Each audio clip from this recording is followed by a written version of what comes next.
এপিসোডের শুরুতেই আমরা ল্যান্সিকে দেখতে পাই। সে মুতিংয়ের ঘরে এসেছিল। যখন ঘরে কেউ ছিল না, আমরা দেখতে পাই সে সেখানে একটি বক্স রাখতে এসেছিল, আর যেই বক্সটি তার ভাই তাকে দিয়েছিল, আর তাকে বলেছিল এই ধূপকে ফেংজাং বলা হয়, এটার প্রভাব খুব শান্ত। সুখবর সুখবর সুখবর, আমার দর্শকদের জন্য সুখবর। আমি তোমাদের জন্য একটি হোয়াটসঅ্যাপ গ্রুপ খুলেছি, যেখানে তোমরা তোমাদের বন্ধুদের সাথে মন খুলে আড্ডা দিতে পারবে, আর তোমাদের সাথে থাকবো আমি। এই হোয়াটসঅ্যাপ গ্রুপে তোমরা আমার ভিডিও সম্পর্কে তথ্য জানতে পারবে, আর প্রতিনিয়ত সকল আপডেট তথ্য তোমাদের সেখানে জানিয়ে দেওয়া হবে। আমি আশা করি যে তোমাদের এটাতে অনেক বেশি উপকার হবে, আর তোমরা অনেক মজা করতে পারবে।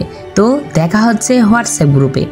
ধন্যবাদ। আর এটা মুতিংয়ের ঘরে রাখলে তার জন্য অনেক ভালো হবে। এই কথা শুনে ল্যান্সিও রাজি হয়ে যায়, আর সে মুতিংয়ের জন্য অনেক খুশিও হয়। তো এই কথা ভাবার পরে ল্যান্সি মুতিংয়ের ঘরে সেই বক্সটি রাখছিল। তো তখনই সেখানে মুতিং চলে আসে। তখন মুতিং এসে ল্যান্সিকে জিজ্ঞাসা করে যে তুমি এখানে কেন। তখন ল্যান্সি মুতিংকে বলে যে আমি তোমার জন্য খাবার এনেছি। তখন মুতিং বলে যে এটার কোনো দরকার নেই। এই কথা শোনার পরে ল্যান্সি বলে যে তুমি কেন সবসময় আমাকে ফিরিয়ে দাও? তুমি কি এখনো হ্যানকেই পছন্দ করো নাকি তার কথা চিন্তা করো? সে তোমাকে কত কষ্ট দিয়েছে, তারপরও তুমি তারই কথা বলছো। এই কথা শুনে মুতিং অনেক রেগে যায়। সে ল্যান্সিকে সেখান থেকে পাঠিয়ে দেয়। তখন ল্যান্সি রেগে সেখান থেকে চলে যায়। অন্যদিকে আমরা হ্যানকে দেখতে পাই। সে ঘুমিয়ে ঘুমিয়ে স্বপ্ন দেখছিল, আর সে স্বপ্নে দেখে যে ইউনসির বাবা তাকে বলছে যে তুমি কি তোমার মিশন ভুলে গেছো? তোমার সামনেই তো মুতিং, তুমি তাকে মারছো না কেন?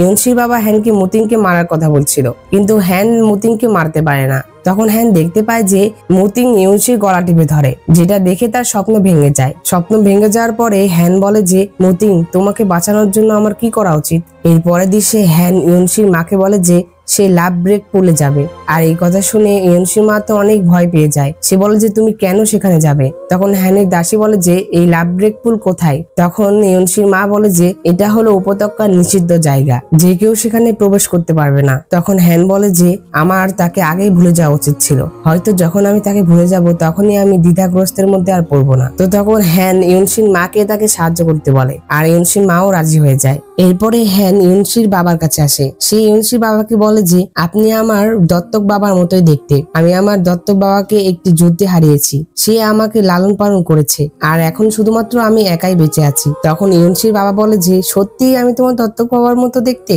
তাহলে তুমি আজ থেকে আমাকে গডফাদার বলে ডেকো। তখন হ্যান তাকে বাবা বলে ডাকে। এরপরে হ্যান ইউনসির বাবাকে বলে যে আমি অনেকদিন আগে সরোরেস ভ্যালি এবং লাভব্রেক পুলের কথা শুনেছি, যেই পুল নাকি ভালোবাসা ভুলিয়ে দিতে পারে।